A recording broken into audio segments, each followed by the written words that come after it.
what's up, Sean? Are you lost? Same. Yes. All right, cameras, are we ready? Yep. Good? Yep. Scott, we're going to start off with Isaac here in the front. Happy Isaac. afternoon. How you doing, Coach? Fantastic. How are you? I'm doing well.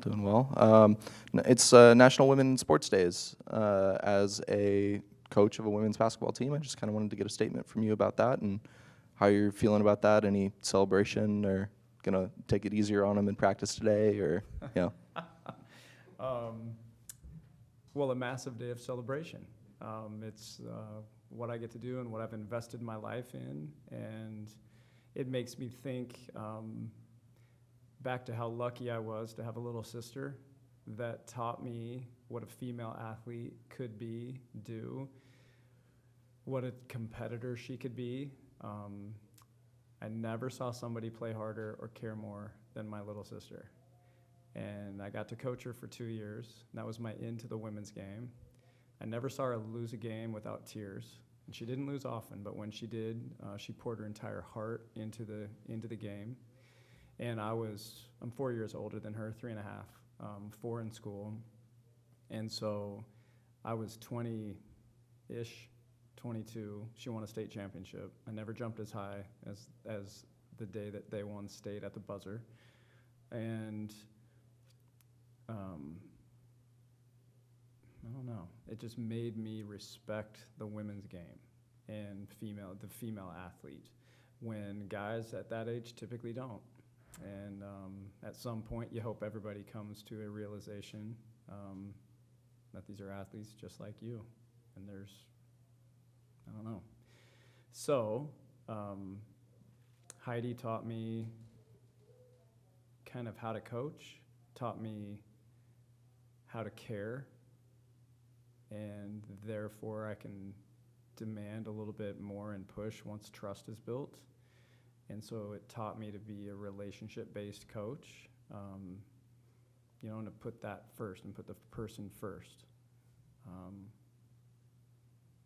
And it's been obviously the most rewarding thing you can imagine. And I've gotten to do it now for this is my 31st year coaching college women in some form. 2 years of assistant, 1 year of tennis, and 28 years as a head coach. And so it's a lot to celebrate. was Heidi your sister's name? Yeah. Okay. Yeah, my younger sister, Heidi. For sure. You said more like relationship-based coaching. I wanted to ask, especially with the example of your sister, do you view as you've gotten older, do you view your current team as more daughters, or do you still like little siblings? Athletes.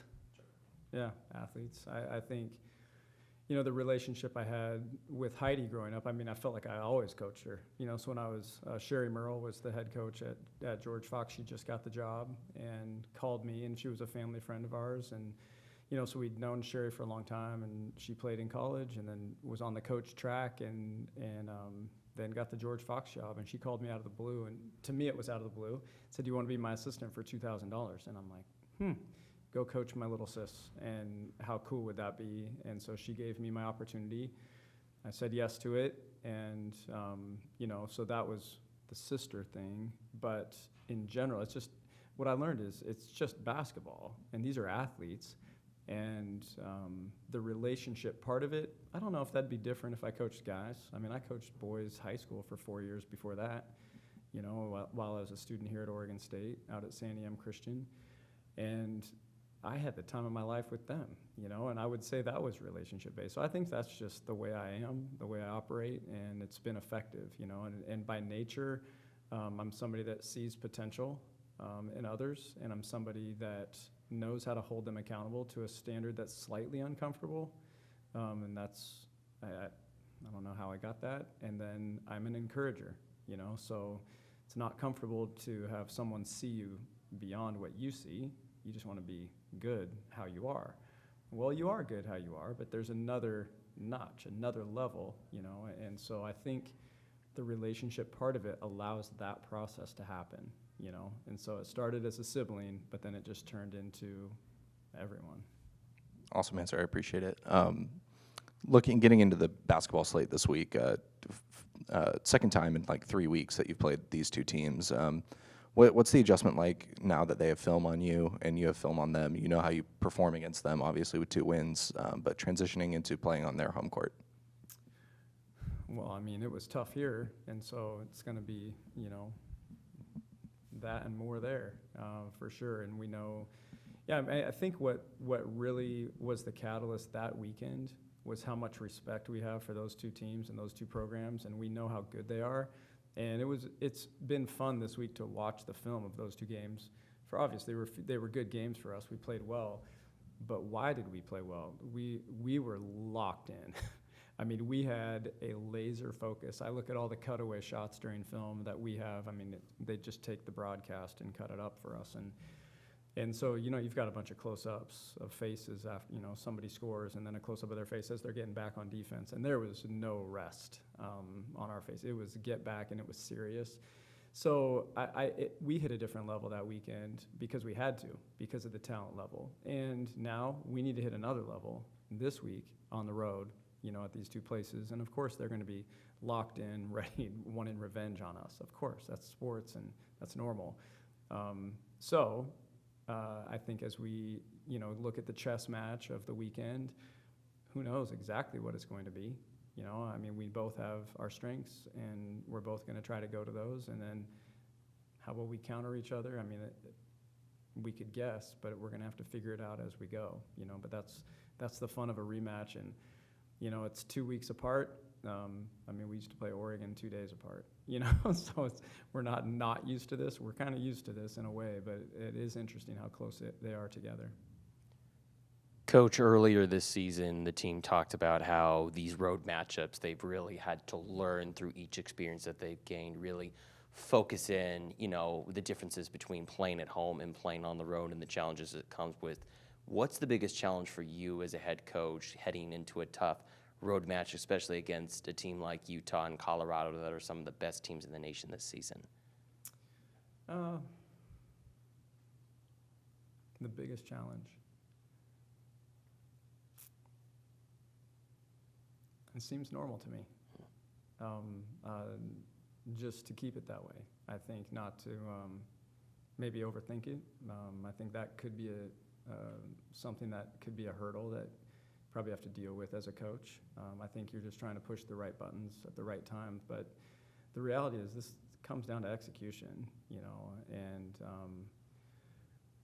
managing momentum, I think, is probably the biggest challenge on the road in general, and they'll be much more comfortable than they were here for sure, and so making sure that we maintain and get momentum, and if it gets away from us, making sure we stop it as quick as possible, So I think from a strategic standpoint, that's probably what I have to manage the most. Kind of speaking on that, this past weekend against Oregon, I felt like there were some challenges where the momentum swing kind of did go in favor of Oregon and several times in that game, and even at points where it felt like there were some communication issues on the floor where one time I think you were communicating to Dono to do something and she ended up looking a little bit confused, turned over the ball, kind of fed some of the momentum. How do you guys kind of address some of those maybe concerns or issues, especially going into, I'm going to imagine Colorado and Utah is going to be a rocking environment? Yeah, it's all normal. I mean, I think that's normal. I think you're going to have moments like that are normal. I think, it's interesting playing against Oregon. I mean, you're playing against the zone for 40 minutes. I mean, they never got out of it. They stayed in that thing, and that is, it's unique to play against, and somebody that has a lot of experience coaching zone defense.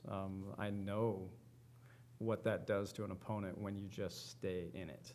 And, I loved the fact that we took a big shot from Oregon. I thought they played great, to be honest. I thought, that 1.5 minute stretch before halftime got them back in the game, gave them momentum, and made it a game. And then it was just back and forth the whole second half. And I love the way we answered, and I thought we learned a lot about ourselves and how tough we were in just consistently answering and then executing and making the plays down the stretch to win, and so I think that's a confidence boost, going into these ones. And so communication has just continued to improve, and I think that's obviously another one, just simplifying things as much as you can, on the road when communication is tougher. How important do you think that win, though, was this past weekend against Oregon to get it in the way that you guys did, the battle and the fight that Oregon had, again, kind of transitioning that into this weekend, knowing that it's going to be probably another tough battle just like it was this past weekend? Yeah, I think matchups are so funky. I think what's our strength? I mean, our strength is Reagan beers, right? I mean, that's the number. If you were to say the strength of Oregon State, you'd say, well, Reagan under the basket, right? Well, what's Oregon's strength? Stopping layups. I mean, that's their, so it's matchups. And so I think just winning that game, I don't think it counts more than any. I think it's just I don't care who you're playing, a road win is massive. And so I think that was a big boost for us. Certainly if you just look at it from the outside, that's a must win. And that's another thing that was a factor in that game. It's like we all knew it was a must win. Nobody said it, but deep down you know it. We have to win today. Well, that's a funky pressure. We haven't, probably the first time we've been on the road and been the decided favorite. I don't know if people would have said that about the Cal game at that point of the season and found a way to win, right? And so that was an important step for us, so I think that creates momentum going into this week. So I think it was a key W for us. But man, matchups are funny sometimes. Timea obviously came here, a highly regarded recruit, and just the first year didn't go the way anybody would have hoped because of events beyond control. Yeah, missing 3 months of it. So this year, is she now finally able to be the player that you saw when you were recruiting her in high school? Because she seems to really be taking that next step here in her growth at Oregon State. That's what a McDonald's All-American looks like. Yes. I mean, she is playing phenomenal basketball, and just, what I love about her, she is so skilled, so talented, had a huge game for us, led us in scoring at Oregon the other day. I go on the radio immediately after the game for my therapy session with Ron Callan. And then Timea is next, and then I think Ray was going to follow her. But Andrew's got Timea there waiting, and she's sitting, right on our bench right next to me. And after the game, the first thing she said was, "I'm working hard on defense." It was about defense, and she's almost apologetic for this little stretch of 2 or 3 possessions in a row where she made mistakes defensively. There is a humility to her that will allow her, and is allowing her to become elite. She's addressing weaknesses that she didn't even know she had until she got here. No, it's impossible to know what your weaknesses are. And when you're a McDonald's All-American, that's the greatest honor at the high school level. And then you're like, oh, I have weaknesses? I mean, that's a sobering thing to realize down the road. And she has taken every one of those things that, okay, this is an area I need to grow in, and just blown them up. And it's been so awesome to watch. And so she's a star. I mean, everybody's seeing that. The turnovers are going away. The shooting percentage is going up. The defensive accuracy is going up, and the rebounds are through the roof. And so, yeah, couldn't be happier with what Timea's bringing. That process when she was on her way back, how hard was that, and how did the coaching staff have to support her when maybe her body wasn't fully letting her be who she knew she was as a player? That has to be frustrating. A year ago, I was worried about her for sure. I think that's a traumatic thing for someone to go through, to have the game that, and your identity really in many ways taken away from you at such a pivotal moment. You're so excited, everything you've done is built for this moment, and then it's gone, or it's put on hold, and it's beyond your control. Through that, fortunately, she was able to continue to work out, and so it wasn't like she was just sitting there. She was working. I've never, and sadly, we've had some injuries over the years, not many, but over the last few, we have had some. And everyone, I would say all of them have handled it well. I've never seen anyone handle it like she did. Never. I've never seen someone stay so positive, so engaged, that I was actually concerned. Are you suppressing this, and is this fake? Are you really doing this well? And she was. She was dealing with, the hardship and then coming in and bringing her best self day after day for 3 months. She was up on the sidelines. She was learning. So the day that she was cleared, she was ready to go. Now the reps that she didn't get certainly hurt, her progress. And it's a steep climb if your first game is a Pac-12 game, no doubt. And what's her case. So there was a learning curve that in some cases she wasn't quite prepared for, but she was as prepared as she possibly could have been. And so what an incredible example, to everyone. As a coach, the having that inside-outside threat that the two of them bring, and Reagan's also, her mid-range shot has been really sharp. Yeah. But on the whole, those weapons, what does that allow you to do as a coach in terms of, scheming this offense when you've got that kind of versatility in the front court? Yeah, well, their ability to pass the ball has been there from day one. And when you've got bigs that can pass the ball the way that they do, that is a huge advantage. That's something most don't have. To have size, power, and touch and passing, that's in and of itself special. Then when you add perimeter shooting, to the 5 position, that's rare as well, size and touch from the perimeter. So Ray is, clearly developing that, knocked down a 3 a year ago against Colorado, in the Pac-12 tournament. So she has demonstrated range for a while, and that's just getting better and better, and so having a stretch 4 in the way that Kelsey has shot the ball this year and the way Timea shoots it,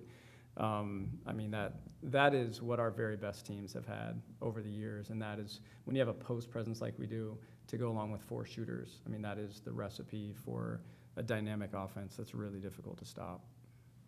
Speaking of Timea and Reagan, they're both going to get to play in their home states this weekend. In all your year, what did you say at the beginning? 33 years in college coaching? 31 now. 31. Coaching college women, yeah. In your 31 years, have you noticed when players get to return, is there a different feeling in the air for them? And do you have I don't know if you have a specific memory of that, but over your career, have you noticed that? Yeah, we've had that. Certainly, that's been a theme.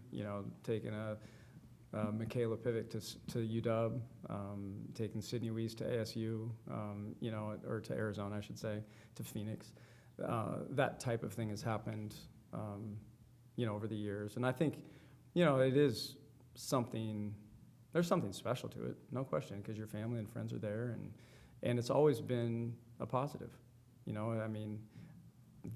I'll never forget a Michaela Pivic performance at Seattle. It was like there were 5 of her on the floor, that night. And Sid relished her opportunity to play in Phoenix, in front of her family and friends. And so the bottom line is you're playing the game. That's the added bonus that you get to come home and play in front of people that you love and that know you so well. So to me, it's just always been positive and good. All set? I started out with Scott this way and wishing him a happy National Women's and Sports Day. I wanted to do the same to you guys. Just kind of wanted to get your thoughts on that and how you guys are feeling. Yeah. I think it's super important to have that day of recognition, and I think Scott does a great job, advocating for women in sports, and it's a super important topic, and I think here at Oregon State they do a great job, recognizing that, celebrating that. And I think just for our team, being a role model to younger girls is super important to us, and I remember, growing up watching Sydney Weiss, Jamie, Kelsey Plum, all those great players in the Pac-12, and so now for us to kind of be that for the next generation is super important to have that visibility, and I think our program does a great job trying to interact and connect with that next generation of girls, and kind of, keep passing the torch down. So I think it's super important, and we do a great job of it here. Yeah, T kind of hit it on the head, but really just what it means to be a role model and just showing the girls, especially for me coming from being mixed, coming from a predominantly white state where there isn't a lot of black representation, showing girls to be comfortable in their own skin and to be who you want to be fierce, be loud, speak your mind, speak your truth. And so, yeah, that's my ultimate goal of today, is just to show those girls that it is okay to be authentically you and to be you on the court or on the field or wherever you may be with your sport. So. Awesome. I appreciate both the answers. For Timea, you're getting to go back home to your home state. Are you excited for that? I mean, obviously you missed the trip last year, but what are you looking forward to that? Do you have friends and family coming out? You got to buy extra tickets, or? Yeah, I feel like I've asked every single one of my teammates for tickets. But no, I'm super excited. You know, it's a unique opportunity to play in front of your home, especially with having so many family members there. And yeah, I'm excited. Last time I played at Huntsman Center was during the state championship. Oh, not championship, but it was state semifinals. So we won, but it'll be kind of a full circle moment for sure. And I'm super excited. To me, I'm just curious, coming off of the injury last season and going to this year, it just seems like everything's felt more and more comfortable for you as the year has kind of progressed. Obviously capping off Oregon last week with the, team leading score of 19 points. What do you feel like really helped you during your transition from your injury to now that really helped almost improve your game potentially in some ways? Yeah, I think my teammates have definitely helped me in that aspect, asking them tons of questions. Learning by failure too has been something that has kind of that learning curve from obviously high school into college and then jumping straight into Pac-12. It was difficult. It was really hard. The game of the speed of the game, the physicality, just the little things that you don't really know about in high school you can kind of get away with, where in college you get exposed. And so that was something that was definitely a learning curve for me. And my teammates definitely just helped me try to get through that, and the support staff for sure, Scott, Jonas, Devin, Jenny at the time. But yeah, for sure, I would definitely say that the support system around me. Going back to the original question at the start of this press conference, I'm just curious, what is Coach Scott Rueck like to you guys as a mentor, as a coach? Can you describe kind of the philosophy and how he is to you in practice that really makes you feel, again, that you belong here, that you're a special member of this squad, that this is where you should be? Yeah, I feel like Scott does a great job of when he's recruiting us to making sure that he gets to know us as people, and obviously as basketball players, he knows academically he recruits a very specific type of people that take care of their academics, right? And so, but he really gets to know us as people, and I feel like that he's very, very unique in that way, that he's able to he knows us. And I don't really know how to describe it, but he just really knows us individually. And so he does that through his coaching as well. And so it kind of helps when he is coaching us, that it comes from a place of genuine interest, and he wants us to grow as people as well. So, Talia, same thing for you. I was just curious your opinion. Yeah, I think he just has a high standard for us, and through conversations kind of knows what our goals are and what we want for ourselves. And he has super high just expectations, and that just comes from a belief of how good we can all be individually in reaching our potential. So I think he does a good job of balancing, challenging us to that, obviously, but also encouraging. And so I think that's one of his biggest assets, is just knowing, when he needs to get on us because, we need to do better, or when we need, a little boost of confidence and just a reminder of who we are. And so I think that's just one of his biggest assets. And obviously he just has such a great mind for the game. So just from a teaching perspective, I feel like we've all learned so much just about basketball and all the little intricacies and details that, we'll carry with us, wherever basketball takes us after this. But yeah, he's just super inspiring to be around and just pushes us every day. Going forward, obviously, to this week's matchups against Colorado and Utah, the last time you guys obviously faced these two squads, it was a battle that you guys ultimately won in this one. But going into their own home turf and knowing where you guys stand in the Pac-12, do you feel like these types of games, these road matchups now, are just must-win scenarios, knowing how close you guys are to a potential Pac-12 regular season title, knowing you're right there in with Colorado, that's only a game ahead of you, with Stanford, that's only basically a game ahead of you guys as well right now?